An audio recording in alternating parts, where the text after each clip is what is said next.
அவனுடைய பரிசுத்தமுள்ள நாமத்திற்கு ஸ்தோத்திரம் உண்டாகட்டும். இந்த நேரத்திலே நாம் தியானிக்க போகிறதான வேத பகுதி அப்போஸ்தலர் 16வது அதிகாரம். இந்த அதிகாரத்தில் தேவனுடைய மனிதனாகிய பவுல் மற்றும் சீலா ஆகிய 2 பேரும் பிலிப்பி பட்டணத்திலே பரிசுத்த ஆவியானுடைய ஏவுதலின்படி அங்கே ஊழியத்துக்கு செல்கிறார்கள். அங்கே இவர்கள் சந்தித்த 7 பிரச்சனைகள், இந்த 7 பிரச்சனைகள் மத்தியில் இவர்கள் நிறைவேற்றின மிக சிறப்பான 7 ஊழியங்கள், இதை பற்றி நாம் ஒரு 14 குறிப்புகளை இந்த நேரத்தில் நாம் படிக்க இருக்கிறோம். 16வது அதிகாரம் 6-7 வசனங்களில் இப்படி எழுதியிருக்கிறது. அவர்கள் பிரிகியா கலாத்தியா நாடுகளை கடந்து போன போது ஆசியாவிலே வசனத்தை சொல்லாதபடிக்கு பரிசுத்த ஆவியினாலே தடை பண்ணப்பட்டு மீசியா தேசம் மட்டும் வந்து பித்தினியா நாட்டுக்கு போக பிரயத்தனம் பண்ணினார்கள். ஆவியானவரோ அவர்களை போக ஒட்டாதிருந்தார் என்று வாசிக்கிறோம். 6ஆம் வசனம் கடைசி பகுதியில் பரிசுத்த ஆவியினாலே தடை பண்ணப்பட்டார்கள் என்றும், 7ஆம் வசனம் கடைசி பகுதியில் ஆவியானவர் அவர்களை போக ஒட்டாதிருந்தார் என்றும் நாம் வாசிக்கிறோம். அடுத்தபடியாக அவர்கள் துரோவாவிலே தங்கியிருந்த போது அங்கே பவுலுக்கு ஒரு தரிசனம் கிடைக்கிறது. மக்கதோனியா தேசத்தை சேர்ந்ததான ஒருவன் வந்து தங்களுக்கு வந்து உதவி செய்யும்படியாக வேண்டிக் கொண்டதை போன்ற அந்த தரிசனம் இருந்தது. அதன் அடிப்படையில மக்கதோனியா நாட்டுக்கு போகும்படியான திட்டமிட்டு பவுலும் சீலாவும் அவரோடு இருந்தவர்களும் பயணப்படுறாங்க. அததான் 9-10 வசனங்களில் நாம் வாசிக்கிறோம். அப்படியாக அவர்கள் பிரயாணம் செய்து எங்க வராங்க அப்படின்னு பாத்தீங்கன்னா பிலிப்பி பட்டணத்துக்கு வராங்க. பிலிப்பி பட்டணத்திற்கு வந்த பொழுது அங்கே அவர்கள் 7 விதமான பிரச்சனைகளை சந்திக்கிறார்கள். நல்லா கவனிக்கணும். பரிசுத்த ஆவியானவருடைய வழிகாட்டுதலின்படியும் தெய்வீகமான நடத்தலின்படியும் தான் இவங்க போறாங்க. ஆனாலும் அங்க என்ன நடக்குதுன்னா 7 விதமான பிரச்சனைகள் அவர்கள் சந்திக்கிறார்கள். அன்பானவர்களே, ஆணுடைய சித்தத்தின்படியே நாம் ஊழியம் செய்கிறோம். ஆணுடைய சித்தத்தின்படியே நாம் விசுவாச வாழ்க்கை வாழ்கிறோம். ஒவ்வொரு நாளும் தெய்வீக நடத்தலை பின்பற்றி நாம் நடக்கிறோம்.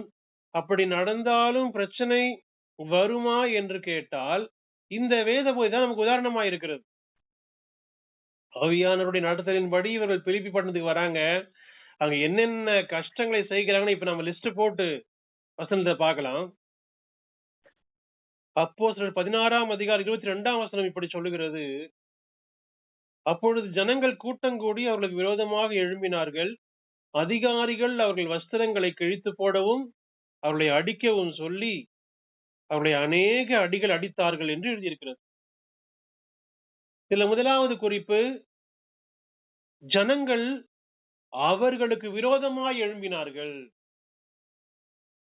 என்ன காரணம் அப்படின்னு பாத்தீங்கன்னா, அங்கே ஒரு பிசாசு பிடித்த பெண் பிள்ளை இருக்கிறது. பவுல் ஆணுடைய நாமத்தினால இயேசு நாமத்தில் அதட்டின போது பிசாசு போயிடுச்சு. அவள் குறி சொல்லுகிற பெண் பிள்ளை. பிசாசின் ஆவி போனதுனால அவருடைய ஆதாயம் போயிற்று என்று புரிந்து கொண்டு தேவ மனிதர்களை எதிர்க்கிறார்கள். அற்புதம் நடக்கும் பொழுது ஊழியத்தில் வளர்ச்சி உண்டாகும். அற்புதம் நடக்கும் பொழுது நமக்கு மகிழ்ச்சி உண்டாகும், நமக்கு ஆசீர்வாதம் உண்டாகும். அப்படிப்பட்ட சிந்தை போய் இப்ப இங்க அற்புதம் நடக்குது, பிசாசின் ஆவி ஓடி போச்சு, ஆனா அங்கே பிரச்சனை ஏற்படுகிறது. அற்புதத்தினால ஆசீர்வாதம் மட்டும் வராது, சில நேரம் பிரச்சனையும் கூட வரலாம். ஆனா அதை பற்றி நாம் என்ன செய்யக்கூடாதுன்னா அஞ்சக்கூடாது. முதலாவது, இந்த ஜனங்கள் பவுலுக்கும் சீலாவுக்கும் அவரோடு இருந்த ஊழியர்களுக்கு விரோதமா எழும்பினார்கள். சில நேரம் ஜனங்கள் நம்ம ஏன் விரோதிக்கிறாங்க, எதுக்காக நமக்கு எதிராக வராங்க என்பது நமக்கு தெரியவே தெரியாது. அதை புரிந்து கொள்ள நமக்கு பல வருஷம் ஆகும். நம்ம ஏன் இவர்கள் விரோதிக்கிறார்கள் என்பதை நாம் புரிந்து கொள்வதற்கே பல நாட்கள் ஆகும். சில அற்புதம் நடக்கும் பொழுது சிலர் நம்மை விரோதிக்கிறாங்க. சில நன்மைகள் நமக்கு கிடைக்கும் பொழுது சிலர் நம்மை விரோதிக்கிறாங்க. அதை பற்றி நாம் கவலைப்பட தேவையில்லை. அடுத்து 2வது என்ன பண்றாங்கன்னா, அதிகாரிகள் அவர்கள் வஸ்திரங்களை கிழித்து போட்டார்கள்.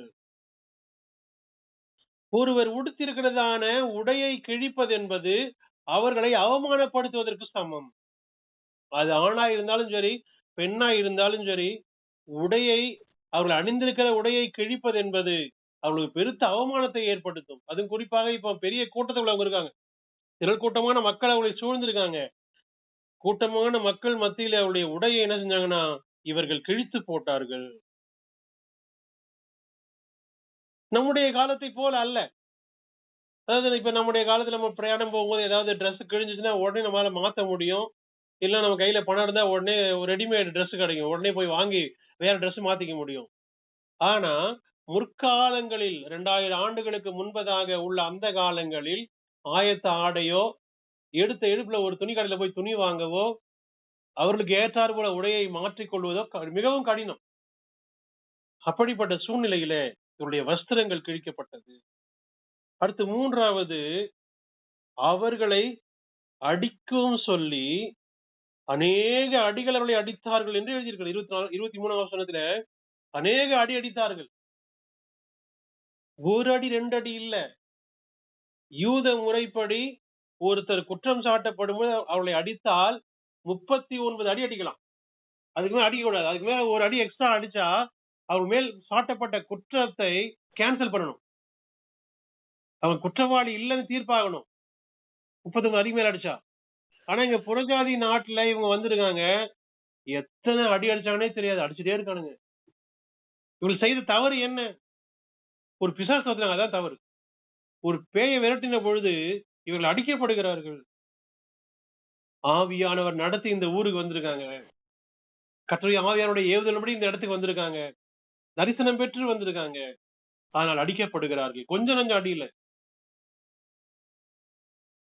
4வது, சிறைச்சாலையில் அடைத்தார்கள். 24ஆம் வசனம். அவன் இப்படிப்பட்ட கட்டளையை பெற்று அவர்களை உட்காவலறையில் அடைத்தார்கள். பிசாசு விரட்டினதுக்கு பனிஷ்மெண்ட் பாருங்க. ஒரு அற்புதம் நடந்த பொழுது இவங்க எங்க போறாங்க? ஜெயிலுக்கு போறாங்க. அற்புதம் நடக்கலன்னா ஜெயிலுக்கு போலாம். ஆனா அற்புதம், கர்த்தருடைய நாமத்தில் அற்புதம் நடந்ததுனால இப்போ சிறைச்சாலை. அடுத்தது 5வது, அவர்கள் கால்களை தொழுமரத்தில் மாட்டினார்கள். வழக்கமா காலை கட்டுவது, கையை கட்டுவதெல்லாம் எப்போ நடக்கும்னா கைது செய்யப்படும் போது நடக்கும். ஆனா சிறைக்கு கொண்டு போகப்படும் பொழுது அவர்கள் விடுவிக்கப்படுவார்கள். ஆனா இந்த இடத்துல போட்டிருக்கு, சிறைச்சாலைக்குள்ள கொண்டு வைத்தும் இவருடைய கால்கள் அசையாதபடி தொழுமரத்திலே மாட்டி வைக்கிறார்கள். இப்ப அசையாம காலை கையை அசையாம வைத்திருந்தா அது மிகுந்த வலியை, வேதனை ஏற்படுத்தும். முன்னாடியே இவங்க ரொம்ப அடி வாங்கியிருக்காங்க. அதுவே இப்ப ரொம்ப வலியை தாங்கிட்டு இருக்காங்க. அதுக்கு இடையில இப்ப கால் தொழுமரத்திலே மாட்டப்படும் பொழுது இன்னும் அது அதிக வேதனையை ஏற்படுத்தும். அன்பானவர்களே, தெய்வீக தரிசனத்தோடு வந்த இவர்களுக்கு கிடைத்த பரிசு பாருங்க, அடி, சிறைச்சாலை. அடுத்து 33வது இன்னொரு விஷயம் இருக்கு. 6வது ஒரு குறிப்பு இருக்கு. இவங்க மேலாம் காயம் இருந்துச்சு. 33ஆம் வசனம். மேலும் ராத்திரியில் அந்நேரத்தில் தானே அவன் அவர்களை அழைத்து கொண்டு போய் அவருடைய காயங்களை கழுவினான். அடி என்பது சாதாரணமான அடி இல்ல, காயப்பட்டிருக்காங்க. எவ்வளவு காயம் என்று சொல்லப்படல. இப்ப இந்த காயம்பட்ட இடத்த கை வச்சு கால் அசைத்து தேய்ப்பதற்கான வழி இல்லாதபடி காலை அசைக்காம அப்படி பிக்ஸ் பண்ணி வச்சிருக்கானுங்க. கடைசி இன்னொரு காரியம் இருக்கு. 34ஆம் வசனம். பின்பு அவன் அவர்களை தன் வீட்டுக்கு கூட்டிக் கொண்டு போய் அவர்களுக்கு போஜனம் கொடுத்தான் என்று எழுதியிருக்கிறது. இது எப்ப நடக்குது? மிட் நைட்டுக்கு அப்புறம் நடக்குது. நள்ளிரவுல தான் இவங்க பாட்டு பாடுறாங்க. அதுக்கப்புறம் சிறைச்சாலை அசைகிறது. அப்புறம் அந்த சிறைச்சாலை தலைவன் வரான், அவனுக்கு உபதேசம் பண்றாங்க. இதெல்லாம் நடக்குது. அடுத்த குறிப்பிட படிக்க போறோம். இப்ப நடுராத்திரி ஆயும் இவர்கள் உணவின்றி பசியோட அடைத்து வைக்கப்பட்டிருக்கிறார்கள். 7 விஷயம் சொல்லியிருக்கேன். முதலாவது அவர்கள் விரோதமாய் எழும்பினார்கள். இரண்டாவது அவருடைய உடையை கிழித்தார்கள். மூன்றாவது அவர்களை அநேக அடிகள் அடித்தார்கள். நான்காவது சிறைச்சாலையில் அடைத்தார்கள். ஐந்தாவது கால்களை தொழுமரத்தில் மாட்டினார்கள். ஆறாவது அவங்க மேல நிறைய காயங்கள் இருந்தது. நள்ளிரவு வரைக்கும் ஏழாவது அவங்க என்ன செய்யல, சாப்பிடவில்லை. இது எங்க நடக்குது? தரிசனம் பெற்று கர்த்தருடைய நடத்தலின்படியே போன பிலிப்பி பட்டணத்தில் இதெல்லாம் நடக்குது. அன்பானவர்களே, தேவ சித்தத்தின்படியே நாம் ஜீவிக்கும் பொழுது சில நேரம் இப்படிப்பட்ட பிரச்சனைகள், அடி, உதை, காவல், நஷ்டம், நெருக்கம், நிந்தை, அவமானம், பசி, காயங்கள், இப்படி என்ன வந்தாலும் தெய்வீக நடத்தலின்படி நாம் அப்படியே செயல்பட வேண்டியது அவசியம். கர்த்தருக்கு ஸ்தோத்திரம் உண்டாகட்டும். எந்த சந்தர்ப்பத்திலும் தெய்வீக நடத்துதலை, ஆவியானுடைய வழிநடத்துதலை நாம் அசட்டை பண்ணவோ அதற்கு விரோதமாய் செயல்படவோ கூடாது. இவன் இப்படி 7 சவால்களை அவர்கள் சந்தித்தார்கள் நம்ம படிச்சோம். அடுத்தது இவர்கள் செய்ததான 7 மகத்தான கிரியைகளை பற்றி நாம படிச்சாகணும். அதை 16வது அதிகாரம் 4ஆம் வசனம், அவர்கள் பட்டணங்கள் தோறும் போகையில் எருசலேமில் இருக்கும் அப்போஸ்தலராலும் மூப்பராலும் விதிக்கப்பட்ட சட்டங்களை கை கொள்ளும்படி அவர்களுக்கு ஒப்புவித்தார்கள். இப்ப பவுல், சீலா இந்த 2 பேரும் அவர்களோடு கூட இருந்தவர்களும் கர்த்தருடைய உபதேசத்தை அவங்க போற இடத்துல எல்லாம் ஒப்புவிக்கிறாங்க. சும்மா ஏதோ டைம் பாஸுக்கு இவங்க பிரயாணம் பண்ணல, மாறாக சத்திய உபதேசத்தை என்ன செய்யறாங்க? ஒவ்வொரு கிராமத்துக்கும் ஒவ்வொரு பட்டணத்துக்கும் போகும்போது அங்கே உள்ள மக்களுக்கு அந்த உபதேசங்களை எல்லாம் அவர்கள் ஒப்படைக்கிறாங்க. ஒப்படைக்கிறது என்னது? இவன் ஒரு பொருளை நம்ம ஒரு கையில ஒப்படைக்கிற மாதிரி உபதேசத்தை, சட்டதிட்டங்களை, போதனைகளை ஒப்பு கொடுத்தார்கள். ஆண்டவர் நமக்கு கொடுத்த பொறுப்புகள்ல நம்ம சரியா செயல்படணும். கர்த்தருடைய வார்த்தைய நாம கை கொள்ளணும், மற்றவர்கள் கை கொள்ளும்படி, போதனையை கை கொள்ளும்படி நாம் அவர்களுக்கு ஒப்படைக்க வேண்டும். அடுத்து இவங்க 2வது செய்த மகத்தான செயல் என்ன பாத்தீங்கன்னா 16, 13, ஓய்வு நாளில் நாங்கள் பட்டணத்துக்கு வெளியே போய் ஆற்றின் அருகே வழக்கமாய் ஜெபம் பண்ணுகிற இடத்திலே உட்கார்ந்து அங்கே கூடி வந்த ஸ்திரீகளுக்கு உபதேசித்தோம். பிரசங்கம் பண்ணாங்க. முதலாவது உபதேசத்தை ஒப்புவித்தார்கள்.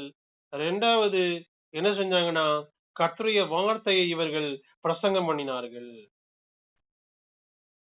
அன்பானவர்களே, அவனுடைய வார்த்தையை சொல்வதற்கு நாம் என்ன செய்யக்கூடாதுன்னா எந்த தயக்கமும் காட்டக்கூடாது. எனக்கு என்ன தெரியும், இன்னைக்கு பல பேரு தங்களுக்கு ஒன்றும் தெரியாது என்று சொல்லி தப்பிக்க முயற்சிக்கிறார்கள். நாம் கற்றுக்கொண்ட, நாம் பின்பற்றுகிற கர்த்தருடைய வார்த்தையை ஒரு ஆத்துமாவுக்காவது சொல்ல நாம் தயாரா இருக்க வேண்டும். இவங்க பெரிய கூட்டம் கிடையாது. ஆற்றின் அருகே சகோதரிகள் கொஞ்சம் பேர் வந்திருக்காங்க. பவுலோடு பெரிய அப்போஸ்தலன், சீலா அவரோடு கூட இருக்கிறார், அவரோடு கூட லூக்கா இருக்கிறார். இவங்க யாரும் சாதாரணமான ஆட்கள் இல்லை. ஆற்றோரமா போய் உட்கார்ந்து அவர்களுக்கு கர்த்தருடைய வார்த்தையை சொல்லிக் கொடுக்கிறார்கள். அதாவது நாம ஆளுடைய வார்த்தையை கவனிக்கணும், கேட்கணும், அதை ஏற்றுக்கொள்ளணும், அதை பின்பற்றணும். அடுத்து என்ன செய்யணும்? மற்றவர்கள் அதை சொல்லிக் கொடுக்கணும். இது 2வது குறிப்பு. அடுத்து 3வது, பிசாசுகளை விரட்டுறாங்க. 18ஆம் வசனம், இப்படி அநேக நாள் செய்து கொண்டு வந்தால் பவுல் சினங்கொண்டு திரும்பி பார்த்து, நீ இவளை விட்டு புறப்படும்படி இயேசு கிறிஸ்துவின் நாமத்தினாலே உனக்கு கட்டளை இருக்கிறேன் என்று அந்த ஆவியுடனே சொன்னான். அந்நேரமே அது புறப்பட்டு போயிற்று. பிசாசு பிடித்த ஆவியை உள்ளதான ஒரு பெண் பிள்ளை அவர்களை பின்பற்றி வந்து, இவர்கள் உன்னதமான தேவனுடைய ஊழியக்காரர், ரட்சிப்பின் வழியை நமக்கு அறிவிக்கிறார்கள் என்று சத்தமிட்டுக் கொண்டே இருக்கிறாள். பவுல் அதை கேட்டு ரசிக்கல. இவன் நல்ல விஷயம் தான் சொல்றா, புகழ்ந்தானே பேசுறா. உன்னதமான தேவனுடைய ஊழியக்காரன் சொல்றா, ரட்சிப்பின் வழியை சொல்றவங்கன்னு சொல்றா இந்த பெண் பிள்ளை. பிசாசின் ஆவியில. இந்த காலத்து பாசதுன்னா விரட்டிட மாட்டாங்க. சொல்லுமா, கூட்டு போய் ஊரா கூட்டு போய் மைக்கில் சொல்ல வச்சிருப்பாங்க. ஆனால் பவுல் அந்த அசுத்தாவியை விரட்டுகிறார். பிசாசின் ஆவியை விரட்டுறது மனிதனை விரட்ட முடியாது. பவுலுடைய நாமத்தால பேய் போகல. நீ இவளை விட்டு புறப்படும்படி இயேசு கிறிஸ்துவின் நாமத்தினாலே உனக்கு கட்டளையிடுகிறேன் என்று பவுல் சொல்லுகிறார். இயேசு கிறிஸ்துவின் நாமம் மட்டும்தான் பிசாசின் ஆவியை விரட்ட முடியும் என்பதை இந்த இடத்திலே பவுல் நிரூபிக்கிறார். அவனுடைய நாமத்திலே தான் கிரியை நடக்கும். கர்த்தருடைய நாமம் தான் அற்புதம் செய்யும் என்பதை அவர்கள் அங்கே காண்பித்தார்கள்.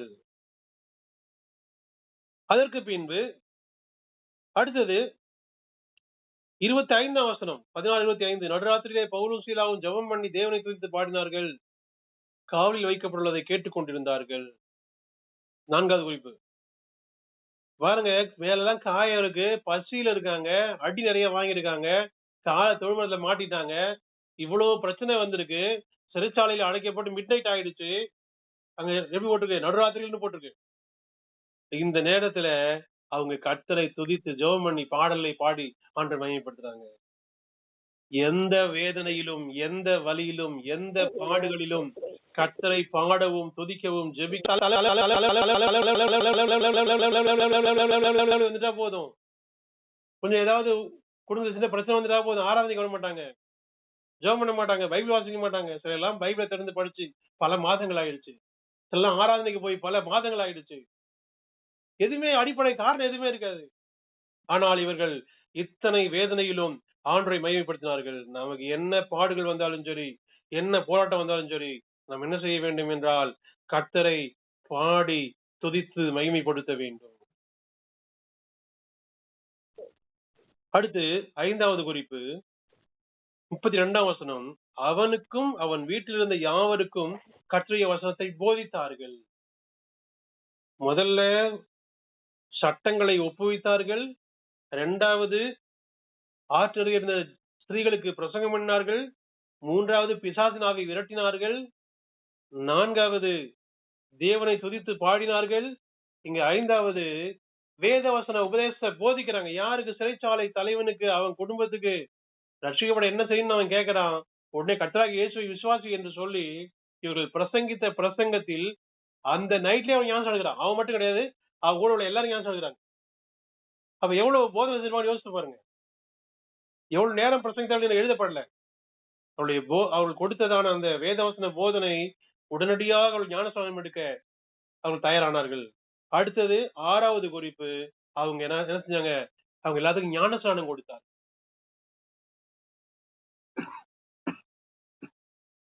ஊழியம் எப்படி நடக்குது பாருங்க. பாடுகள் வருது, எதிர்ப்பு வருது, பிரச்சனை வருது, சிறைச்சாலை வருது. அதற்கிடையில என்ன நடக்குது? ஊழியம் நடக்குது. ஜனங்கள் ரட்சிக்கப்படுறாங்க. ஜனங்கள் ஞானஸ்நானம் இருக்கிறாங்க. சரி, ரொம்ப டயர்டா இருக்கு, சரி பிரசங்கம் பண்ணியாச்சு, இல்ல நாளைக்கு பாத்துக்கலாம் என்று நினைக்கல. அடியும் காயமா இருக்கு, இப்ப எங்களால ஒண்ணும் செய்ய முடியாது அப்படி சொல்லல. அப்பொழுதே போதித்தார்கள், அப்பொழுதே ஞானஸ்நானம் கொடுத்தார்கள். அதாவது ஆதி அப்போஸ்தல காலத்தில் பரிசுத்தவான்கள் அவருடைய ஊழிய வாய்ப்பை உடனடியாக பயன்படுத்தி கொண்டார்கள் என்பதுதான் நாம் கவனிக்க வேண்டிய ஒரு விஷயம்.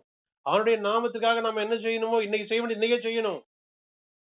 என்னைக்காவது ஊழியம் செய்வேன், என்னைக்காவது நான் உதவி செய்வேன், என்னைக்காவது நான் ஜெபம் பண்ணுவேன், என்னைக்காவது நான் சபைக்கு போவேன், அப்படி இல்ல. இதுவே ரட்சணிய நாள், இதுவே அனுகிரக காலம், இப்பொழுது செய்ய வேண்டிய காரியத்தை இப்பொழுதே செய்ய வேண்டும். கடைசியாக 40 அப்படி போட்டிருக்கு. அந்தபடி அவர்கள் சிறைச்சாலையில் இருந்து புறப்பட்டு லீதியாரிடத்திற்கு போய் சகோதரரை கண்டு அவர்களுக்கு ஆறுதல் சொல்லி போய்விட்டார்கள். 7வது குறிப்பு, ஆறுதல் சொன்னாங்க. அடி வாங்கினது இவங்கதான், சிறைச்சாலையில கடந்தது இவங்கதான், காயப்பட்டது இவங்கதான், சாப்பிடாம பசியோடு இருந்தது இவங்கதான். ஆனா அங்கே அந்த பிலிப்பி பட்டணத்தில் உள்ள மக்களுக்கு, ரட்சிக்கப்பட்ட தேவ ஜனத்துக்கு இவங்க ஆறுதல் சொல்றாங்க. கர்த்தருடைய மக்கள் நமக்கு வர பாடுகளை பின்னுக்கு தள்ளி என்ன செய்யணும்னா மற்றவர்களை தைரியப்படுத்துவர்களாக, மற்றவர்களுக்கு ஆறுதல் சொல்லுகிறவர்களாக நாம் இருக்க வேண்டும். அப்படிப்பட்டதான அனுபவம் தான் நமக்கு ஒவ்வொரு நாளும் தேவை. இப்படி இவர்கள் செய்தான 7 மகத்தான கிரிகளை நாம் பார்க்கிறோம். அந்த கிரிகளை நான் திரும்பி சொல்றேன். முதலாவது, உபதேச சட்டத்தை ஜனங்களுக்கு ஒப்புவித்தார்கள். 2வது, வேத வார்த்தையை பிரசங்கம் பண்ணினார்கள். 3வது, பிசாசின் ஆவியை விரட்டினார்கள். 4வது, ஜெபம் பண்ணி தேவனை துதித்து பாடினார்கள். 5வது, வசனத்தை சிறைச்சாலை தலைவனுக்கும் அவன் குடும்பத்திற்கும் போதித்தார்கள். 6வது, அவளுக்கு ஞானஸ்நானம் கொடுத்தார்கள். 7வது ஆறுதல் சொன்னார்கள். இப்படி அவர்கள் சந்தித்த 7 சவால்கள், அவர்கள் செய்த 7 ஊழியங்களை பற்றி நாம் இந்த பகுதியிலே படித்தோம். இந்த அதிகாரத்தை நீங்கள் முழுவதுமாய் படித்து பார்க்கும் பொழுது இந்த வார்த்தைகளை நீங்கள் தெளிவாய் புரிந்து கொள்ள முடியும். எந்த சந்தர்ப்பத்திலும் தெய்வீக நடத்தலின்படி நாம் செயல்படும் பொழுது கர்த்தர் மகத்தான கிரியைகளை நம்முடைய வாழ்க்கையிலும், நம்முடைய குடும்பத்திலும், நம்முடைய ஊழியத்தில் செய்வார் என்று சந்தேகமில்லை. கர்த்தர் தாமே இந்த வார்த்தையால் நம்மை ஆசீர்வதிப்பாராக. ஆமென்.